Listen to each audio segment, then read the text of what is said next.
ഒരു പ്രശ്നം കഴിയുമ്പം അടുത്ത പ്രശ്നം വരും. അത് സോൾവ് ആക്കുമ്പം അതിൻ്റെ അടുത്തത് വരും. ഇങ്ങനെ ജീവിതത്തിൽ ഇടയ്ക്കിടയ്ക്ക് പ്രശ്നങ്ങൾ ഉണ്ടായിക്കൊണ്ടേയിരിക്കും. അപ്പം നമ്മൾ ചിന്തിക്കും, എനിക്ക് മാത്രമേ ഈ പ്രശ്നങ്ങളുള്ളൂ, ബാക്കി എല്ലാവരും സുഖമായിരിക്കുന്നുണ്ടെന്ന്. പക്ഷെ അങ്ങനെയല്ല. നമ്മൾ മനസ്സിലാക്കേണ്ട ഒരു കാര്യം, നമ്മൾ മനസ്സിലാക്കാതെ പോകുന്ന ഒരു കാര്യം, എല്ലാവർക്കും പ്രശ്നങ്ങളുണ്ട്.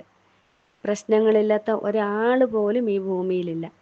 പക്ഷെ ഓരോരുത്തർക്കും പ്രശ്നങ്ങൾ വ്യത്യസ്തമാണെന്ന് മാത്രം. അതായത് ഓരോരുത്തരും അവനവൻ്റെ പ്രശ്നങ്ങളായി പരിഗണിക്കുന്ന കാര്യങ്ങൾ, അല്ലെങ്കിൽ സ്വന്തം പ്രശ്നങ്ങളായി കണക്കിലെടുക്കുന്ന കാര്യങ്ങൾക്കാണ് വ്യത്യാസം. നമ്മൾ കേട്ടിട്ടില്ലേ, ഉണ്ടവനൊരു പാ കിട്ടാഞ്ഞിട്ട്, ഉണ്ണാത്തവനൊരു ഇല കിട്ടാഞ്ഞിട്ടെന്ന്. അതുപോലെയാണ് പ്രശ്നങ്ങൾ എല്ലാവർക്കും വ്യത്യസ്തമാണ്. ഒരാൾക്ക് പ്രശ്നമായി തോന്നുന്ന കാര്യങ്ങൾ വേറൊരാൾക്ക് പ്രശ്നമായി തോന്നൂല. നമുക്ക് തന്നെ അനുഭവം ഉണ്ടാവും.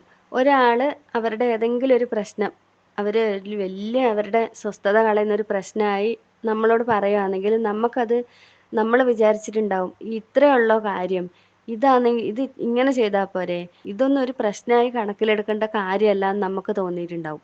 അതേപോലെ തന്നെ നമ്മളുടെ ഒരു പ്രശ്നം വേറൊരാളോട് നമ്മൾ പറഞ്ഞ സമയത്ത് അവരിതേപോലെ പറഞ്ഞിട്ടുണ്ടാവും, ഇത്രയല്ലേ ഉള്ളൂ, ഈ ചെറിയ കാര്യമൊന്നും വിട്ട് കളഞ്ഞേക്ക്, അതൊന്നും കണക്കിലെടുക്കേണ്ട കാര്യമില്ല, അതൊന്നും ഒരു വിഷയമേ അല്ലാന്ന് നമ്മളോട് പറഞ്ഞു തന്ന സന്ദർഭങ്ങൾ പലപ്പോഴും നമുക്ക് അനുഭവം ഉണ്ടാവും. അപ്പോൾ ഒരേ കാര്യം തന്നെ പലർക്കും പല രീതിയിൽ അനുഭവപ്പെടുന്നുണ്ടെങ്കിൽ നമ്മൾക്ക് ആ ഒരു പ്രശ്നമായി കണക്കാക്കുന്ന കാര്യത്തിനോടുള്ള ചിന്താഗതി മാറ്റിയാൽ മതി.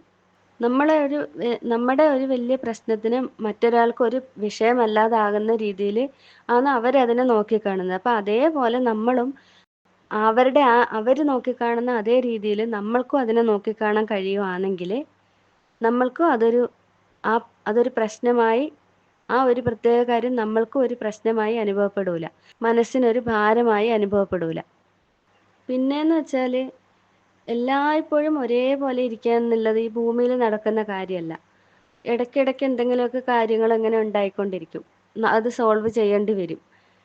അങ്ങനെ മാത്രമേ നമ്മളുടെ ജീവിതം മുന്നോട്ട് പോവുകയുള്ളൂ.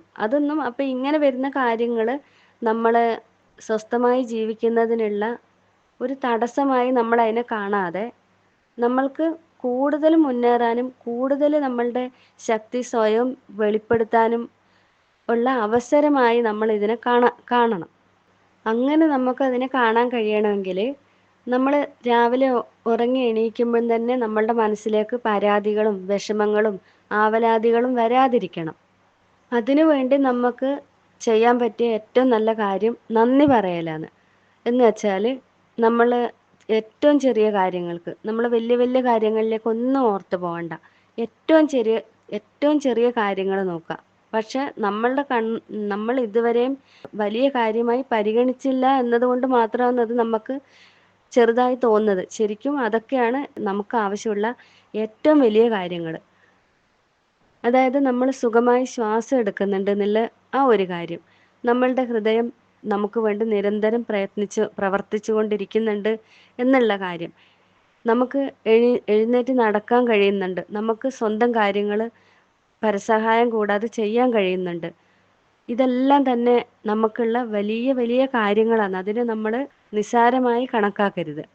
കുറച്ച് ദിവസം നമ്മൾ ഇരുന്ന് പോകേണ്ടി വന്നാൽ നമുക്ക് മനസ്സിലാകും, വേറൊരാളുടെ സഹായം ഇല്ലാതെ നടന്നിരുന്ന ആ സ്വന്തം കാര്യം നോക്കിയിരുന്ന ആ ഒരു ദിവസങ്ങൾ എത്രമാത്രം ഭാഗ്യമുള്ളതായിരുന്നു എന്ന് അന്ന് നമ്മൾ ചിന്തിക്കും.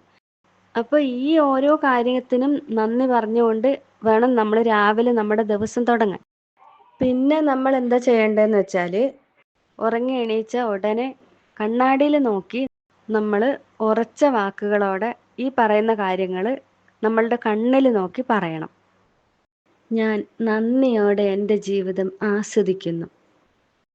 എൻ്റെ ജീവിതത്തിൽ വരുന്ന ഓരോ പ്രതിസന്ധിയും എൻ്റെ വളർച്ചയ്ക്കുള്ള അവസരങ്ങളായി മാത്രം ഞാൻ കാണുന്നു. ഞാൻ ഓരോ നിമിഷവും ധൈര്യത്തോടെ ജീവിക്കുന്നു. ഇന്ന് ഞാൻ എൻ്റെ ജീവിതം ഏറ്റവും നല്ല രീതിയിൽ ജീവിക്കും. എൻ്റെ ഉള്ളിലെ ശക്തി എന്നെ വിജയത്തിലെത്തിക്കും. നമ്മളിത് മനഃപൂർവ്വം 1-2 ആഴ്ച പറഞ്ഞു കഴിയുമ്പോഴത്തേക്കും നമുക്കിതൊരു ശീലമായി മാറും. അങ്ങനെ ഇതൊരു ശീലമായതിനു ശേഷം നിരാശയും ദുഃഖവും ഒന്നും ബാധിക്കാത്ത ഒരു തലത്തിലേക്ക് നമ്മുടെ മനസ്സെത്തും. അതുകൊണ്ട് എല്ലാ ദിവസവും ഇങ്ങനെ പറയാ. പിന്നെ ദിവസത്തിൽ എപ്പോഴെങ്കിലും നിരാശയിലേക്ക് മനസ്സ് പോകുന്നതെന്ന് തോന്നുന്ന സന്ദർഭത്തിലും ഇങ്ങനെ ഓർത്ത് പറയാ. മനസ്സിനും ജീവിതത്തിനും നല്ല മാറ്റങ്ങൾ ഉണ്ടാവും.